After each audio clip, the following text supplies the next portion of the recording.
माझं संपूर्ण दिवसाचं रुटीन वेट लॉस करत असताना कसं असतं हेच तुम्हाला हवं होतं. मग त्यावर मी आज लाँग व्हिडिओ घेऊन आलेला आहे. फक्त 9 मिनिटाचा व्हिडिओ आहे. संपूर्ण व्हिडिओ बघा. व्हिडिओ आवडला तर नक्की आपल्या चॅनलला सबस्क्राईब करा. आता कोणती गोष्ट करायची ना तर सातत्य पाहिजे, बरोबर का? आणि कोणती गोष्ट करायची ना तर आधी त्याची शरीराला सवय लागून घेतली पाहिजे. त्यामुळं मी 1 चमचा इथं वेट लॉस पावडर भिजत ठेवली, म्हणून तुम्ही 1 चमचा ठेवावी अशी नाही. सुरुवातीला हळूहळूनं थोड्या थोड्या गोष्टीनं सुरुवात करायची, लगेच जास्त घ्यायचं नाही, कारण शरीराला त्रास होऊ शकतो. आणि कोणती हेल्थ कंडिशन असेल ना तर डॉक्टरांना विचारलेलं बरं असतं. आता इथं ह्या डब्याला मी क्रेविंग कंट्रोल नाव का दिलं माहिती आहे का? कोणतीही क्रेविंग झाली की मी ह्या डब्बा उघडून थोडंसं त्याच्यामधलं खाते. आता हे ऑलरेडी मी त्याचं साईडला भाजून ठेवलेलं आहे, पण तुम्हाला एक त्याचं सांगते की लक्षात राहण्यासाठी लिहिलेलं आहे. आता माझी सकाळ होते नॉर्मली 6:45 ते 7 वाजता. आत्ता बरं का, ह्याच्या आधी मी तुम्हाला माहिती आहे 9 वर्ष नाईट शिफ्ट केलेली आहे, त्यामुळे मला रात्रीची काही लवकर झोप येत नाही. आणि झोप येत नसल्यामुळे सकाळी मला उठू वाटत नाही, त्यामुळे मी 6:45ला उठते. या दोघांना 9-9:30ला जायचं असतं. त्याआधी मला सगळा नाश्ता जेवण बनवायचं असतं. आता सकाळी उठल्या उठल्या माझी सुरुवात होते या कोमट पाण्यानं. ब्रश वगैरे मी आधी करत नाही. आधी कोमट पाणी प्यायचं, उपाशी पोटीच प्यायचं. आता ना मी हे मस्तपैकी मटकी ठेवलेली, त्याला छान असे मोड आले होते बरं का. मला मटकीची भाजी करायची आणि ती कशी केली ते सुद्धा मी या व्हिडिओमध्ये दाखवलेलं आहे. आता पाणी उभ्यानं प्या नाहीतर बसून प्या, काही प्रॉब्लेम होत नाही. काही लोक म्हणतात गुडघे वगैरे दुखतात, असं काही होत नाही. फक्त पाणी ना पटपट नाही प्यायचं, किंवा कुठलीच गोष्ट खायचं सुद्धा पटपट नाही. सगळं हळूहळू करायचं, निवांत आरामात वेळ काढून. आपल्यासाठी स्वतःसाठी एवढा तर वेळ आपण काढू शकतो पाणी पिण्यासाठी, जेवण्यासाठी. पाणी पिल्यानंतर मी ब्रश करून घेतला. तर इकडं मिस्टरांचा चहा होता आणि इकडं माझी होती वेट लॉसचं पाणी. बघा, एवढं आपल्याला कॉम्प्रोमाइज करायला लागतं वेट लॉस करताना. म्हणजे इकडं म्हणजे आपल्याला स्वर्ग सुख आणि इकडं म्हणजे नरक वाटतो. पण आपलेच शरीर असं वाईट झाल्यानंतर त्याचा पण त्रास आपल्यालाच होतो. त्यामुळे थोडंसं कॉम्प्रोमाइज करायला लागतं. त्यामुळे हे घेतलं मी वेट लॉसचं पाणी. आता ज्यांना सूट होत नाही त्यांनी उपाशी पोटी घेऊ नये. दुपारी जेवणानंतर, जेवणाआधी घेतलं तरी चालतं. माझ्या शरीराला जसं सूट करतं तसं मी घेते. आता कणिक मळून ठेवली त्यात दोघांसाठी, म्हणजे जवळजवळ 5 चपात्यांची कणिक मी मळते. कारण की अन्वीला 2 आणि ह्यांच्यासाठी 3, कारण मी नाश्ता पण सेपरेट पोटभर नाश्ता बनवते.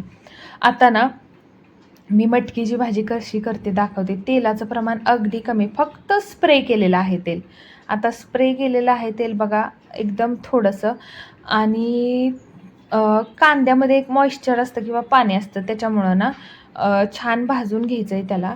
छान भाजून घ्यायचं आहे. आता छान भाजत असताना ना आपल्याला वाटतं की पटकन कांदा भाजला जात नाही आणि स्टीलची कढई करपते. तर लक्षात घ्या, आपण नंतर भाजी टाकली ना तो काळपटपणा निघून जातो. त्यामुळे असं काही नाही, फक्त मंद आचेवर ते भाजत भाजत साईडला काम करून घ्यायचं आहे आपलं.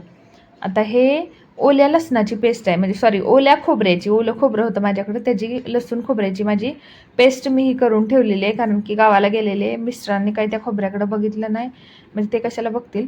वाळून वाळून गेलं ते. आता ते वाळलेलं खोबरं पाण्यामध्ये भिजवून त्याची मी पेस्ट करून घेतली भाजून. म्हणजे लसूण खोबरं कांदा अशी भाजलेली पेस्ट आहे, तुम्ही रेग्युलर बनवता ते. थोडं थोडंसं पाणी टाकून हे भाजून घ्यायचं आहे बरं का. आता टोमॅटोमध्ये सुद्धा पाणी असतं थोडंसं, टोमॅटोबरोबर भाजून घ्यायचं आहे. प्रॉब्लेम फक्त एवढाच होतो कमी तेलाच्या भाजीचा, की तुम्ही जर जास्त भाजी बनवली आणि ती शिल्लक राहिली दुसऱ्या दिवशीसाठी तर ती मे बी खराब होऊ शकते बरं का.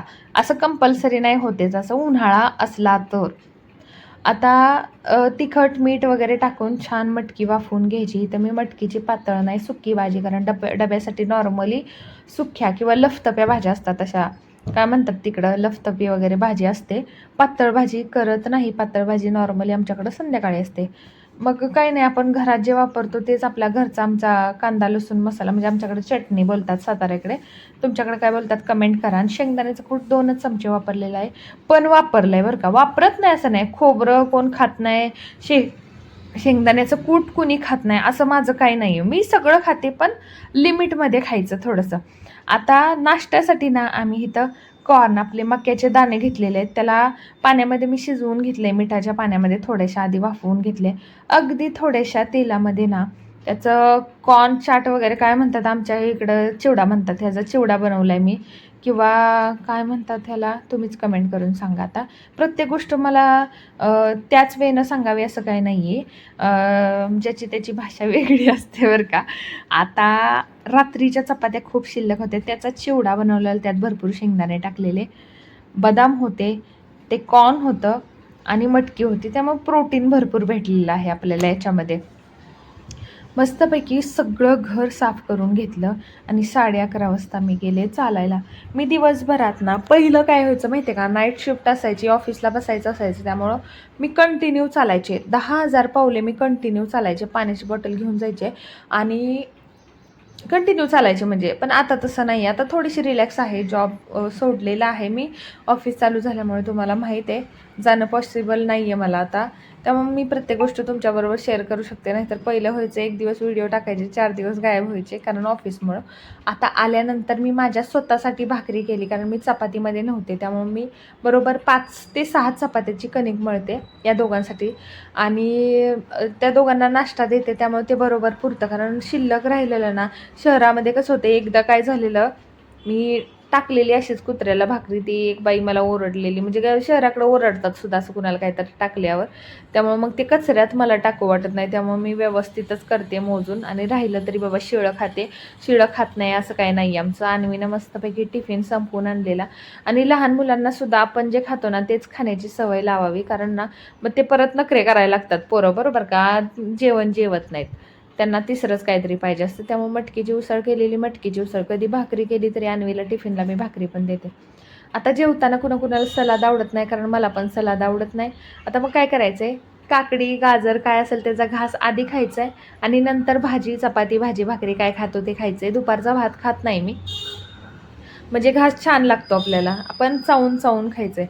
आता जेवण झाल्यानंतर, दुपारचं जेवण झाल्यानंतर माझा आपला हा न्यूट्रो व्हॅलीचा ग्रीन टी आहे, तो ग्रीन टी मी घेते अर्ध्या तासाने, बरं का. आता हा ग्रीन टी घ्यायचा आहे, थोडंसं 5 मिनिट इकडं तिकडं करते आणि नंतर आम्ही दुपारचा पॉवर नॅप घेतो. माझ्यासाठी पण आणि अन्वीसाठी पण. सगळ्यात महत्त्वाचं, नाईट शिफ्ट करण्यामुळं ना मला थोडीशी सवय लागली आहे, ती मोडत नाही आहे. आता 5-5:30 वाजता 30 ग्रॅम शेंगदाणे घेतलेले आणि त्याच्यामध्ये थोडासा भडंग घेतलेला चव येण्यासाठी. 30 ग्रॅम शेंगदाण्यामध्ये किती प्रोटीन असतात हे तुम्ही कमेंट करायचं आहे.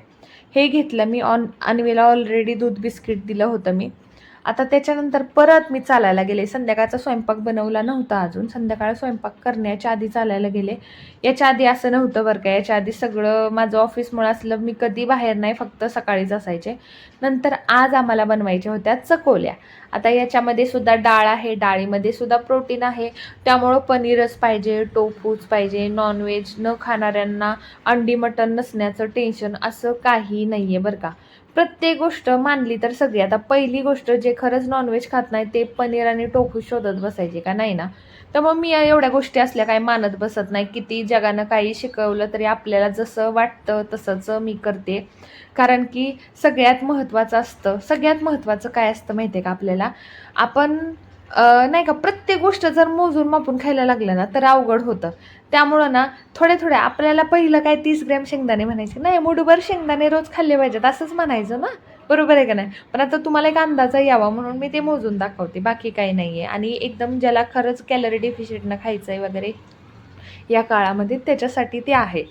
आता मस्तपैकी संध्याकाळचं जेवण करून आम्ही चालायला गेलो आणि मग येऊन रात्री झोपलो. तर कसा वाटला दिवस कमेंट करून सांगा. Bye bye.